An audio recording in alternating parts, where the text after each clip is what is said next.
গল্পে স্বল্পে তরুণে আপনাদের স্বাগত। বাংলা সাহিত্য ভাণ্ডারে ছোট গল্পের সম্ভার অতুলনীয়। মণিমাণিক্য খচিত সেই সব ছোট গল্প নিয়েই আপনাদের সামনে আমি তরুণ।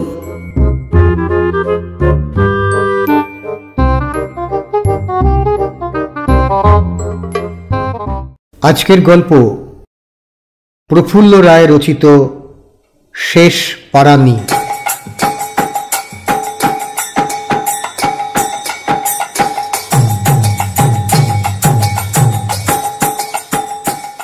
নয়নপুরের এই অংশটা সবচাইতে জমজমাট।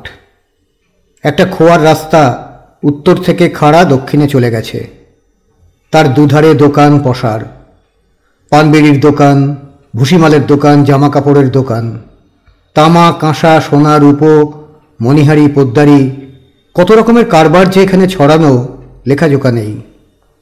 কলকাতার ধাঁচে এখানকার রেস্টুরেন্টের নাম শ্যামলী কাফে, হেয়ার কাটিং সেলুনের নাম কেশবিন্যাস, লন্ড্রির নাম মলিন মুক্তি। বিজলি আলোর দাক্ষিণ্য এখনো এসে পৌঁছয়নি, তাই বাজারের মাঝমধ্যিখানে ডায়নামো চালিয়ে একটা সিনেমা হল আসর জাঁকিয়ে বসেছে। দিনে দুবার শো আরম্ভের আগে দুবারই বেশ সমারোহ করে চটকদার হিন্দি গান বাজানো হয়। দক্ষিণে রাস্তাটা যেখানে শেষ হয়েছে সেটা উঁচু বাঁধ, বাঁধের তলায় নদী, ওপারে সারি সারি ধান চালের আড়ত। উত্তরের শেষ প্রান্তে হারান সাধুকার পান বিড়ি সিগারেটের দোকান। হারান এ তল্লাটের সবচাইতে বড় বিড়ি সিগারেটের কারবারি। 10-12 জন কারিগর সারাদিন বিড়ি বেঁধে হিমশিম খায়। মস্ত উনুনে তারের জাল পেতে সেই বিড়ি সেঁকা হয়। 30 বছর আগে নয়নপুরে এসেছিল বৃন্দাবন, তখন তার বয়স 25। সেই থেকে হারানের দোকানে বিড়ি বাঁধার কাজ করে যাচ্ছে।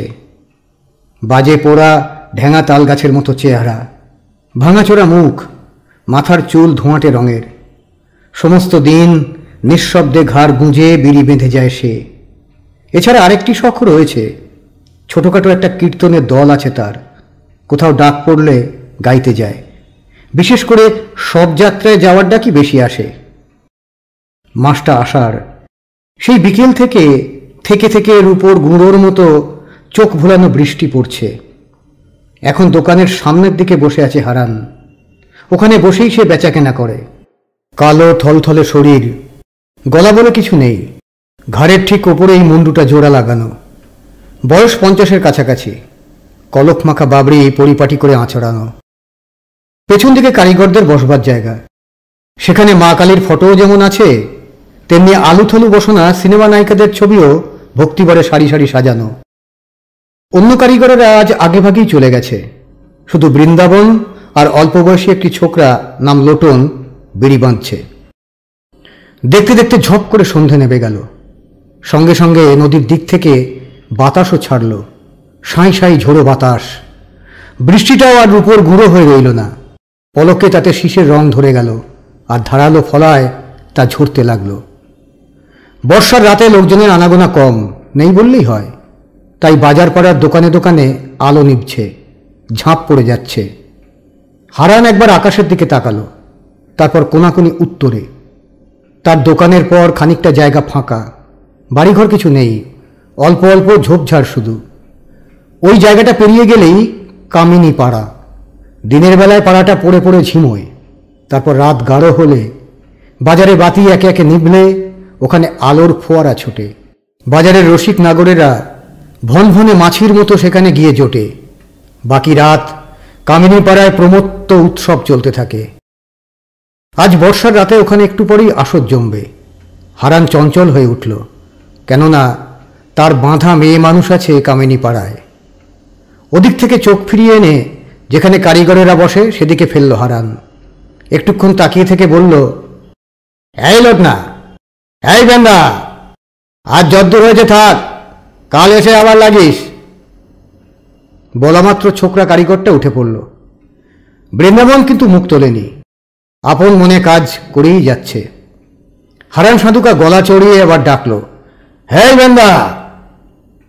বৃন্দাবন আবার তাকালো। কি কইছ? আজ ক্ষমা দে বাপু, সবে তো সন্ধে হলো, হাতের কাজটা সেরে এলি, তারপর না হয়।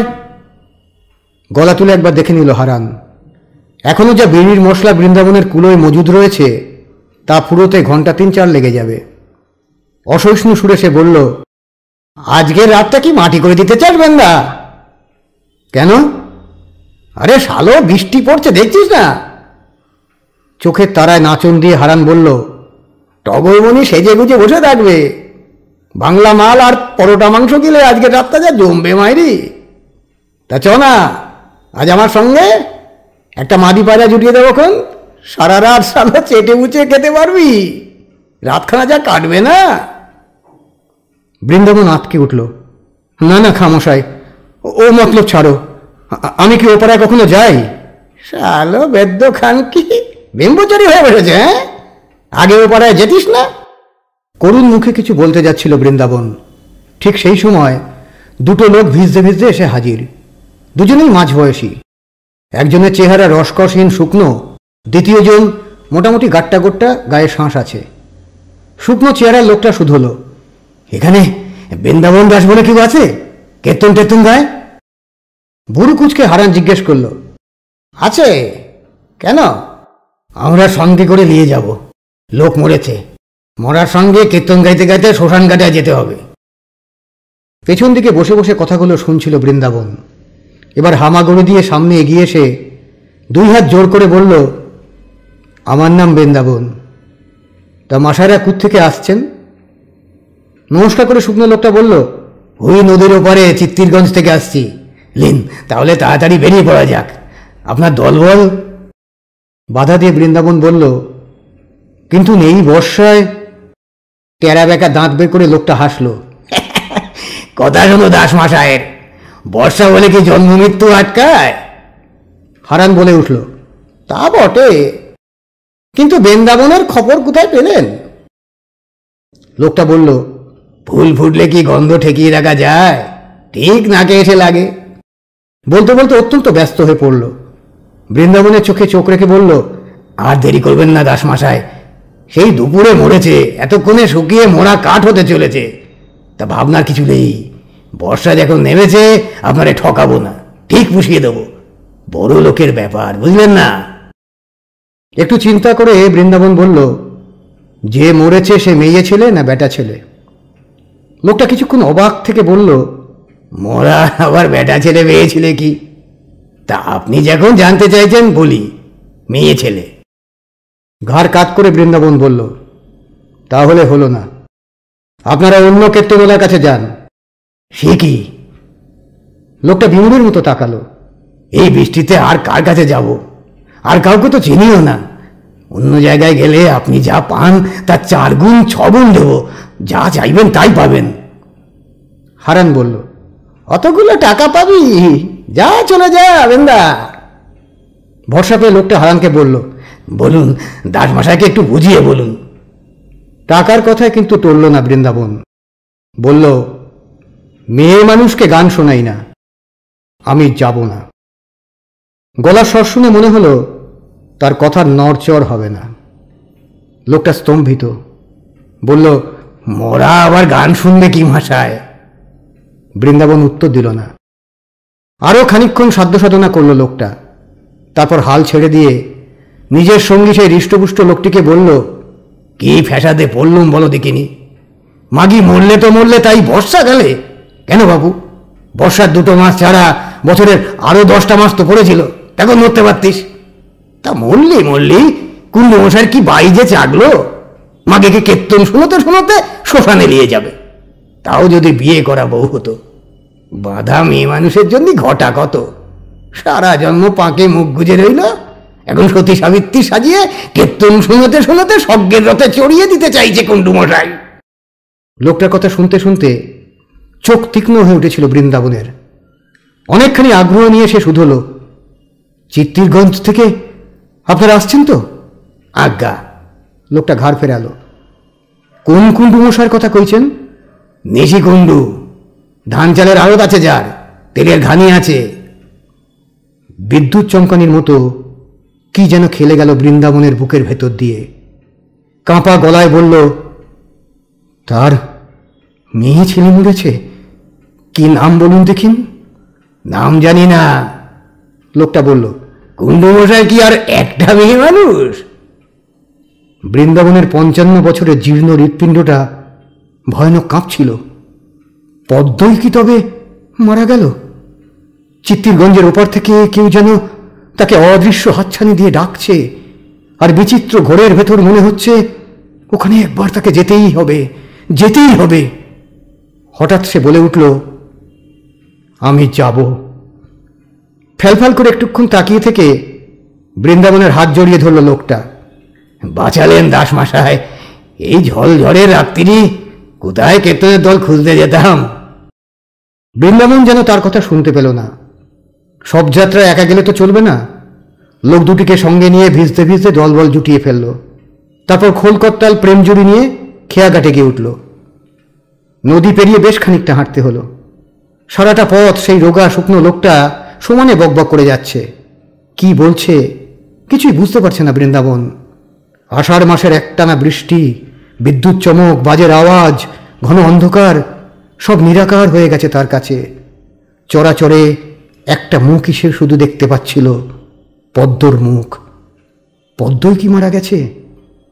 এই প্রশ্নটাই ক্রমশ বড় হয়ে হয়ে তার চোখের সামনের আর চোখের বাইরের সব কিছু ঢেকে ফেলছে। শেষ পর্যন্ত রোগা লোকটা যেখানে তাদের নিয়ে এলো সেটা একটা দোতলা বাড়ি। বলল, আমরা এসে গেছি, ভেতরে আসুন দাসমশাই। বিজলি বাতি চিত্তিরগঞ্জেও এসে পৌঁছয়নি।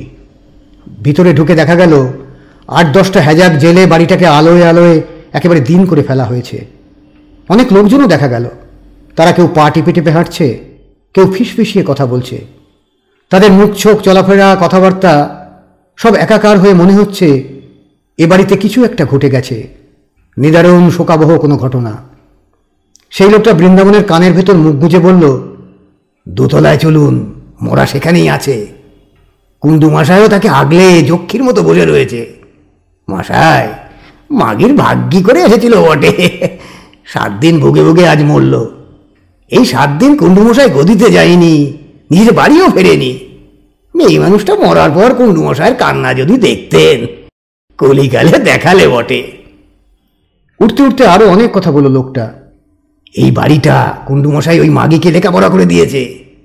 রাখতো রানীর মতো, 2টো চাকর, 2টো ঝি, গাভর্তি গয়না। কপাল বুঝুন একবার। দোতলায় এসে ডান ধারের প্রথম ঘরখানায় বৃন্দাবনকে নিয়ে গেল লোকটা। চমৎকার নতুন একখানা খাটে মৃতদেহ শোয়ানো রয়েছে। বৃন্দাবন যেখানে দাঁড়িয়ে সেখান থেকে মুখ দেখা যাচ্ছে না। মৃতদেহের শিয়রের দিকে একটা চেয়ারে গোলগাল বাবু চেহারার একজন প্রৌঢ় বসে আছেন। প্রথম দেখায় মানুষটাকে বেশ শৌখিন মনে হয়, তবে এই মুহূর্তে গিলে করা ফিনফিনে পাঞ্জাবি কি কুঁচনো দিশি ধুতি সব দুমড়ে মুচড়ে রয়েছে। চোখ দুটি আরক্ত, ফোলা ফোলা, গালে শুকনো জলের দাগ। ভদ্রলোক যে সত্যিই শোকাচ্ছন্ন অনায়াসে টের পাওয়া যায়। ইনি যে কুণ্ডুমশায় তাতে সংশয় নেই। কটি লোক ছড়িয়ে ছিটিয়ে তাঁর চারধারে বসে কিংবা দাঁড়িয়ে আছে। সঙ্গে সেই রোগা লোকটা সোজা শোকার্ত পৌরটির কাছে গিয়ে সসম্ভ্রমে বলল, বাবু, কীর্তনের দল নিয়ে এসেছি। এই যে ইনি দাসমশাই, এনারই দল। ভদ্রলোক বললেন, ভালো, দল যখন এসেই গেছে তখন শ্মশানে যাবার ব্যবস্থা করে ফেলো। আজ্ঞা। বলে লোকটি বৃন্দাবনের দিকে ফিরল। নিচে চলেন দাসমশাই, একটু জিরিয়ে নেবেন, তারপর তো বেরোতে হবে। এত কথা হচ্ছে, কিন্তু সেসবে বৃন্দাবনের মনোযোগ নেই। এক দৃষ্টে সে মৃতদেহের দিকে তাকিয়ে আছে। লোকটি যখন নিচে যাওয়ার কথা বলল, তখন নিজের অজান্তেই বুঝিবা 2 পা ডাইনে ঘুরে চট করে মৃতের মুখটা দেখে নিল বৃন্দাবন। এতক্ষণ যে ভয়টা সে করছিল তাই পদ্মই। কুণ্ডুমশাই কোথাও কোনো ত্রুটি রাখেননি।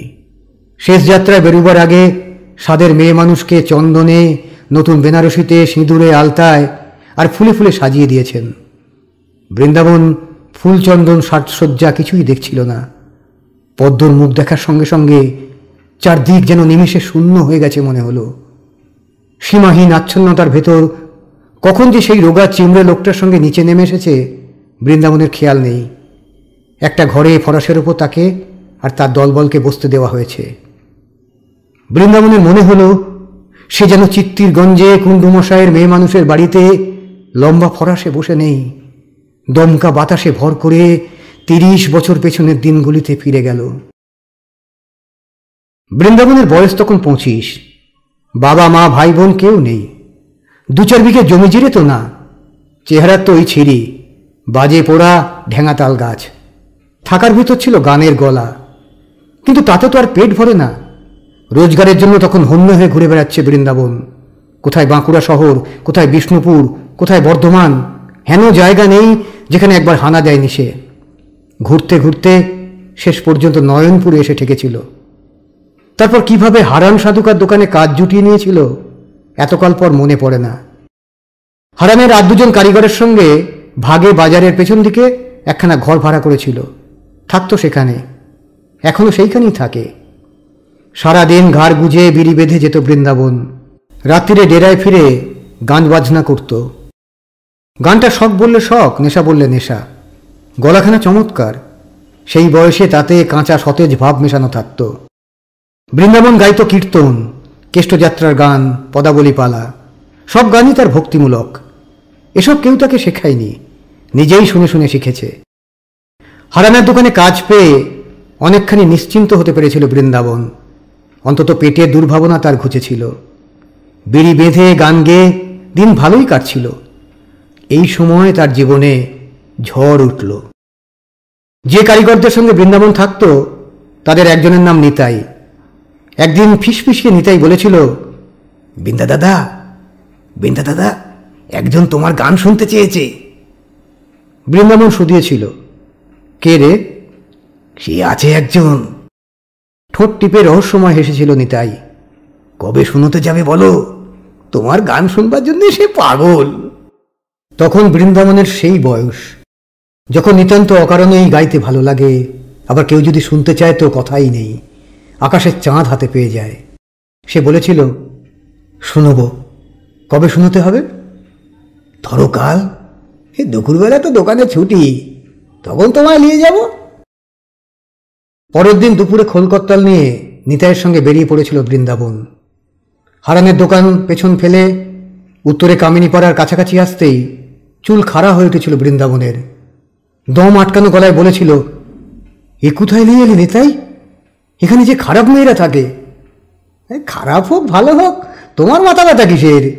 তুমি এসেছো গান শুনতে, চলো তো। কি বৃন্দাবন ফিরে আসতে চেয়েছিল, কিন্তু নিতাই ফিরতে দেয়নি। একরকম জোর করেই তাকে ধরে নিয়ে গিয়েছিল। কামিনীপাড়ার খাপড়া ছাওয়া সারি সারি ঘরগুলোতে তখন ঢিলে ঢালা আলসেমির ভাব। মেয়ে মানুষগুলোর কেউ চুল শুকোচ্ছে, কেউ পুরনো শাড়ি সেলাই করছে, কেউ বা চাল বাচ্ছে, কেউ হয়তো ঘুমোচ্ছে। দুপুরবেলাটা এ পাড়ার পক্ষে নেয়াতি অসম হয়। কামিনীপাড়ার শেষ মাথায় যার ঘরে নিয়ে নিতাই তুলেছিল তার দিকে তাকিয়ে আর চোখ ফেরাতে পারেনি বৃন্দাবন। গায়ের রং বেশ মাজা মাজা, চিকন কোমর, কোঁকড়া কোঁকড়া চুল পিঠময় ছড়ানো, ঘন পালকে ঘেরা বড় বড় চোখে খড় চাহুনি, নিটোল কাঁচা বেলের মতো 2 বুক, তানপুরার খোলের মতো ভারী পাছা, পাতলা রসে ভরা ঠোঁট, টুসকি মারলেই রক্ত ছুটবে, সারি সারি মুক্তোর মতো সাজানো দাঁত। পরনে ছিল জংলা জংলা একটা শাড়ি, তাতেই তাকে জাদুকরি মনে হচ্ছিল। নিতাই পরিচয় করিয়ে দিয়েছিল, এই হলো গিয়ে পদ্ম। পদ্মকে বলেছিল, এই হলো বেন্দা দাদা, যার গান শুনবার জন্য হেদিয়ে মরছিলে। এসো, ঘরে এসো। চোখের তারায় হাসি ছলকে দিয়ে ওদের ভেতরে নিয়ে গিয়েছিল পদ্ম। ঘরখানা বেশ ছিমছাম, একধারে তক্তপোষে ধবধবে বিছানা পাতা, ঝালরোলা বালিশ চাদর, পার বসানো হাত পাখা, সবই চমৎকার।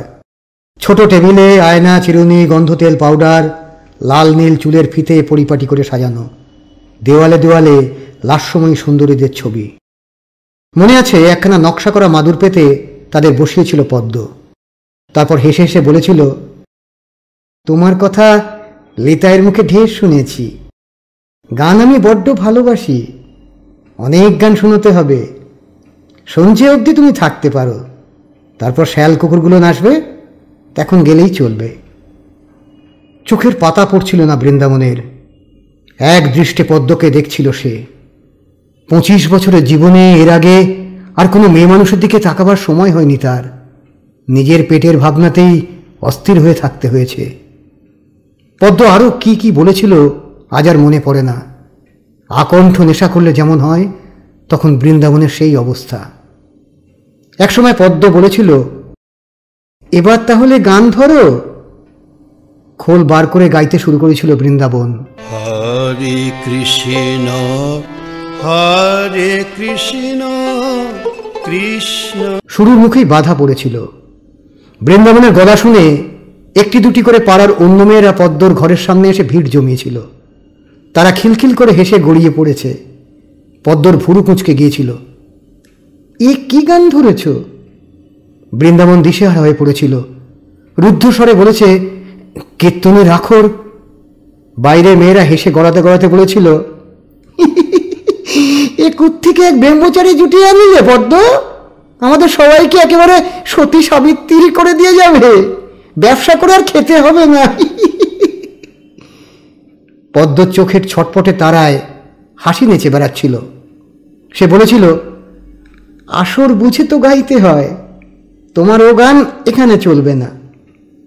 উদ্ভ্রান্তের মতো বৃন্দাবন শুধিয়েছিল, তবে কি গাইব? অন্য কিছু গাও।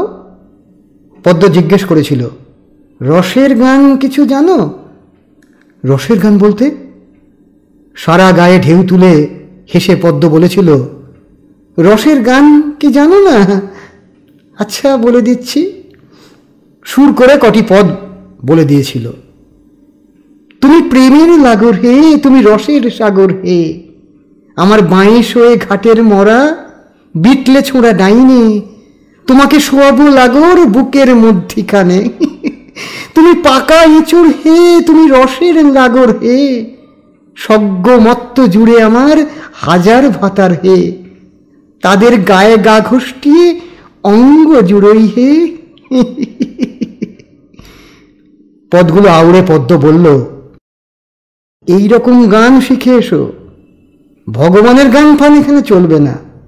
ভগবান এই পাড়ায় ঢোকে না, আমরা ঢুকতে দিই না। কেনই বা দেব বলো? ভগবান আমাদের দিয়েছেটা কি? এই লড়কের জঞ্জালে ছুড়ে দিয়েছে। লড়কেই যখন নিয়েছি তখন এখানকার মতোই চলব। তীব্র আক্রোশ আর অভিমানে তার ঠোঁট বেঁকে গিয়েছিল। বৃন্দাবনের চোখ মুখ ঝাঁঝা করছিল। কি উত্তর সে দিয়েছিল, আর কখন বাজনার জিনিসগুলো তুলে নিয়ে নিতাইয়ের সঙ্গে চলে এসেছিল, স্মৃতি থেকে সেসব মুছে গেছে। বৃন্দাবনের প্রাণের ভেতর সাত্ত্বিকতার খানিকটা ছোঁয়া আছে। কামিনীপাড়া থেকে ফিরতে ফিরতে সে প্রতিজ্ঞা করেছিল আর কখন ওখানে যাবে না। কিন্তু ফিরে ফিরে ঘুরে ঘুরে কুঁচকা কুঁচকা চুল, রসে ভরা টসটসে ঠোঁট, ছটফটে চোখ, খড় চাহনি, তানপুরার খোলের মতো পিছন দিক, সরু কোমর, শরীরে ঢেউ তোলা হাসি তার মনে পড়ে যাচ্ছিল। মনটাকে যতই অন্যদিকে ফেরাতে চেষ্টা করছিল বৃন্দাবন, ততই সেটা কামিনী পাড়ায় ছুটে যাচ্ছিল। কাজেও মন বসছিল না, বারবার অন্যমনস্ক হয়ে যাচ্ছিল বৃন্দাবন। চিরকাল শান্ত ভক্তিরসের দিকেই তার ঝোঁক। কীর্তন তীর্তন গাইতেই ভালো লাগে। গাঁজলা তাড়ির মতো উগ্র উত্তেজক অন্য রসের গানও যে আছে তার খবর রাখত না সে।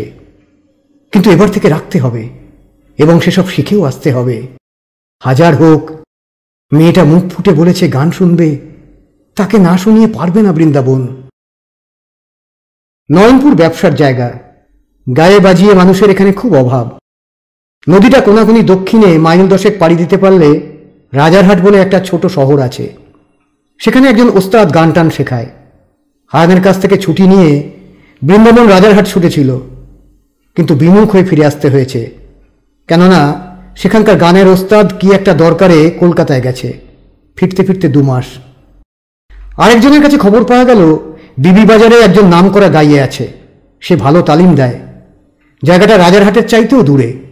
শোনা মাত্র বৃন্দাবন ছুটেছিল, কিন্তু ওখানেও সুবিধে হলো না।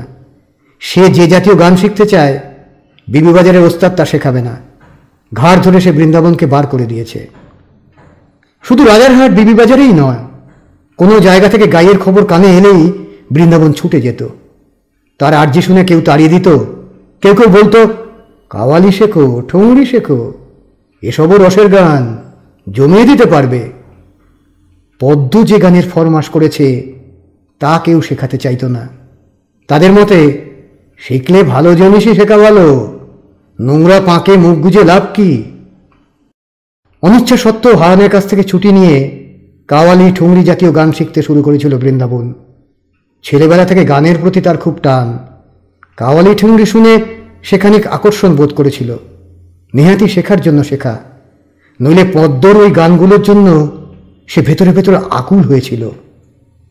এদিকে পদ্ম নিতাইকে দিয়ে প্রায় বৃন্দাবনকে কামিনীপাড়ায় ডাকিয়ে নিয়ে যেত। বলতো, আমার সেই গানের কি হলো? অপরাধীর মতো মুখ করে বৃন্দাবন উত্তর দিত, এখনো শিখে উঠতে পারিনি, তবে তককে তককে আছি, শিখতে পারলেই শুনে যাব। দুই ঠোঁটের ফাঁকে নিঃশব্দ বিচিত্র একটি হাসিকে টিপে টিপে খুন করতে করতে আর ধিক্কা দিতে দিতে পদ্ম বলতো, তুমি কেমন ব্যাটা ছেলে, 6 মাসে 2টো রসের গান শুনতে পারলে না। বৃন্দাবন বলতো, এখন অন্য গান শুনোই, পরে না হয়। অন্য গান বলতো তো কীর্তন টেত্তন, তোমাকে তো প্রথম দিনই বলে দিয়েছি, ওসব ভগবানের ব্যাপার এখানে চলবে না। কাঁপা বিব্রত সুরে বৃন্দাবন বলতো, না না, কীর্তন নয়, ঠুংরি ঠুংরি সব শুনবো, তার আগে যে গান বলেছি। কামিনীপাড়ায় বৃন্দাবনের যাতায়াতের খবর কেমন করে যেন রটে গিয়েছিল। খুব সম্ভব নিতাই ঢাকে কাঠি দিয়ে সারা নয়নপুরে চাউর করে বেরিয়েছে। ফলে চোখ ঘুরিয়ে ঘুরিয়ে হারান সাধুকা বলেছে, কিরে বন্ধা, তোর পেটে পেটে এত, তুমি শালা গুণের লাগো রে। গুয়ানির মতো শব্দ করে বৃন্দাবন বলতো, কি যে কইছো দোকানদার, রোজ রোজ শালো মাগি পাড়ায় যাচ্ছ। না, ব্যাপারটা হলো, ব্যাপারটা আমার কি, তা বেশ করছিস, মালটাল খা, মেয়ে মানুষের গন্ধ শোক, তবে না পেরানে 1000 পিঠ দিন চলবে। হারান বলতো, এতকাল তো গান ফান দিয়েই রইলি, আর কোনো দিকে তাকাতিস না, একদিনে শালা মানুষ হলি। কিছু একটা বলতে চেষ্টা করতো বৃন্দাবন, বলতে চাইতো হারান যা বলেছে তা ঠিক না, সব সব মিথ্যে, কিন্তু গলা দিয়ে আওয়াজ বেরোতো না। গানের জন্য স্বর্গমর্ত চষে বেড়ানো, পদ্মর কাছে ছোটাছুটি, হারানের অশ্লীল ঠাট্টা, এসবের ভেতরই দিনগুলো কেটে যাচ্ছিল। হঠাৎ একদিন খবর এলো, বিজিনগর বলে একটা জায়গায় একজন ওস্তাদ আছে, কলকাতার থিয়েটারে সে বেহালা বাজাতো। পদ্ম যা শুনতে চায় তার ভাড়ারে নাকি সেই সব ঝাঁঝালো বস্তু অপুরন্ত। সুতরাং বৃন্দাবনকে রোখা গেল না। কদিন ছুটি নিয়ে সে বীজনগরে পাড়ি দিল।